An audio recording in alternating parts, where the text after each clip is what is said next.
Hi everyone, it's Mary from PsychicSoulmateReading.com. My guides got me up this morning and said, you got to do a reading for everyone. Now how it works is that this reading, this messages that come through the cards, through what I'm seeing, is actually a message for you, and it relates to something that pops into your mind, and it's meant to be as a reflective and something that you need to work on, or something that is going on in your life. Okay, I'm going to be using Mystic Dreamer tarot cards. I got these for my husband for Christmas, and he got me the same deck. It was so funny because we both were opening up gifts and we're like, oh.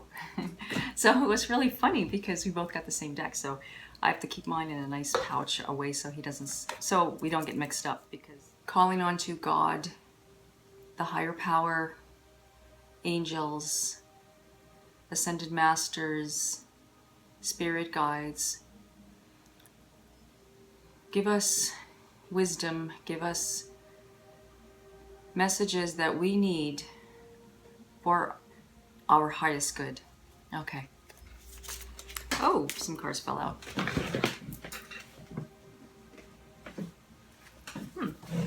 Perhaps these are just the cards that I need to use. Okay, so I guess that's it.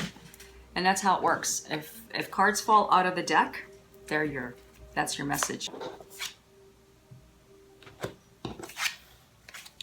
Okay, so what we got is the moon.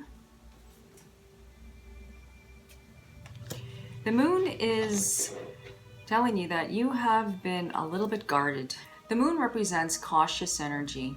You've been very cautious. You've been holding on to things, and you've been basically closing yourself off. You just are very suspicious and not trusting. And if it's not relating to a person in a relationship, it's just, it can relate to something inward, taking that that first step in believing that you can do it, taking that step into starting your own business, getting out of the work that you've been doing for so long, and starting to, or maybe just asking for that promotion. Whatever your concerns are and what is holding you back and whatever is restricting you right now is actually something that is not really there. It's actually an illusion. It's actually, the moon represents fear.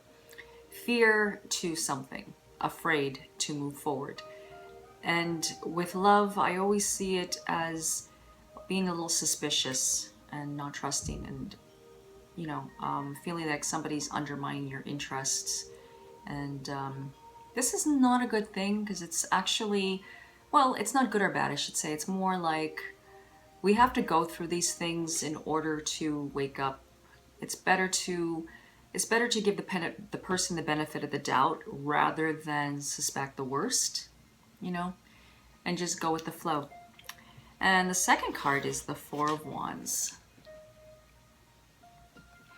And what this tells you, as actually, if you can see, they look really happy.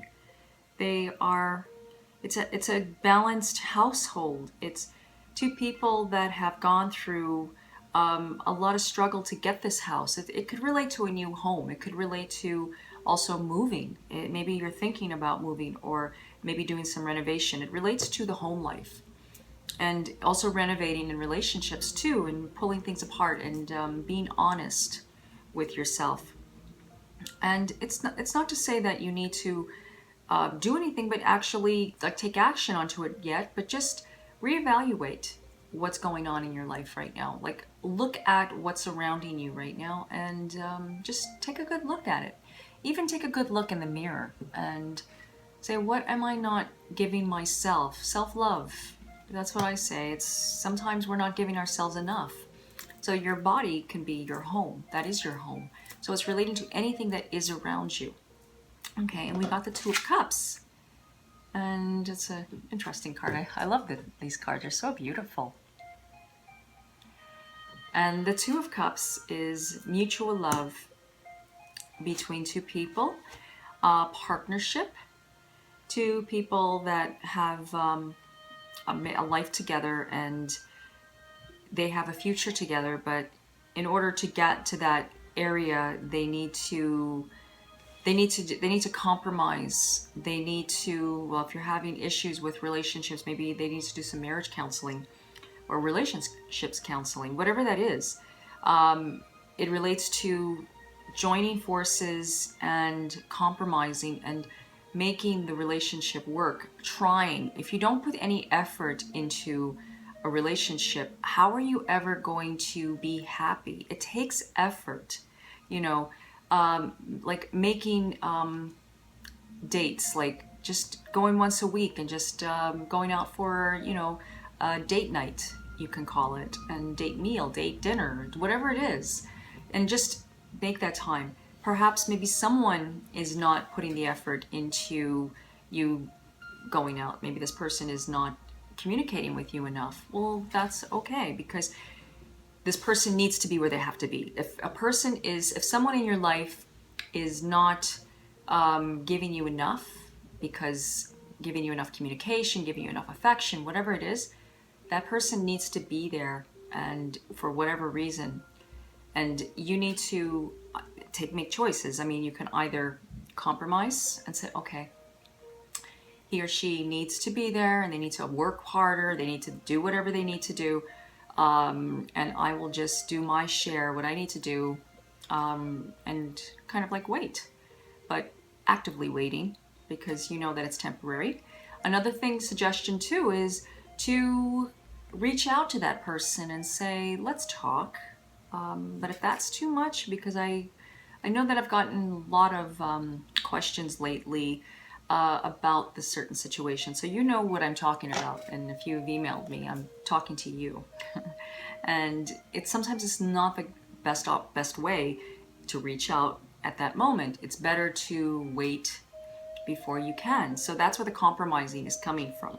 Partnership. One person's got to do what they got to do. Doesn't mean that they don't love you.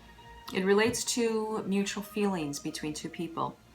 And this also relates to love as well. So there's love coming into your life. If you don't have love in your life, well, expect something coming into your life. And also the Two of Cups represents friendship. So it doesn't have to necessarily mean a love relationship if you're not interested, even if you're not interested in looking for love or searching for it. It doesn't matter. It relates to friendship and partnerships. And, like there's a lot of shadow here, because the shadow is the moon and being cautious, not opening your heart up. And if you open your heart up, that's what the moon says, your heart is closed and you're suspicious.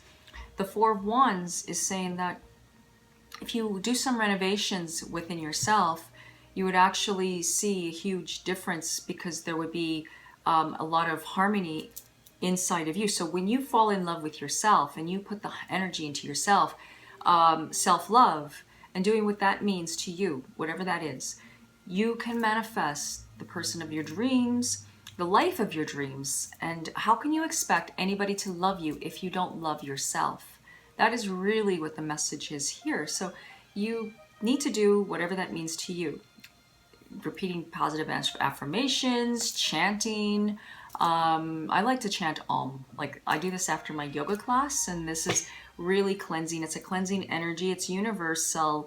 And I like to do it with a singing bowl. And I would like to do that with you now. I'm just going to go grab my singing bowl right now. Okay, I got my singing bowl here.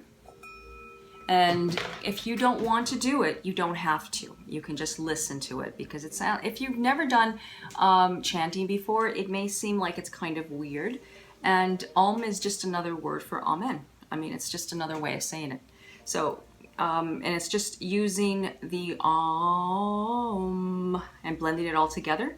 And it's just the circle of life. Okay, so you can repeat it, you can do it with me, or you can just listen to the energy, or feel the energy, I should say. Okay, so I'm going to do the singing bowl, and then we're just all going to chant together by taking a deep breath in.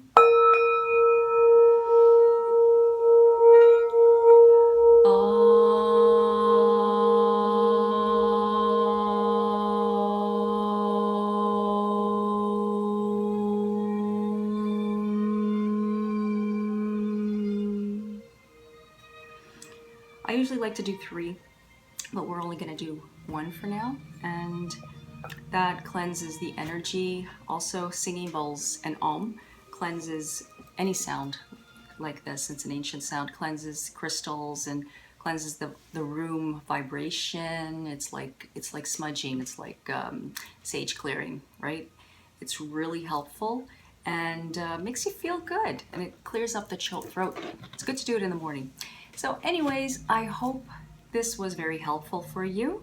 And anyways, like always, you have yourself a gorgeous day. Namaste, everyone. Peace.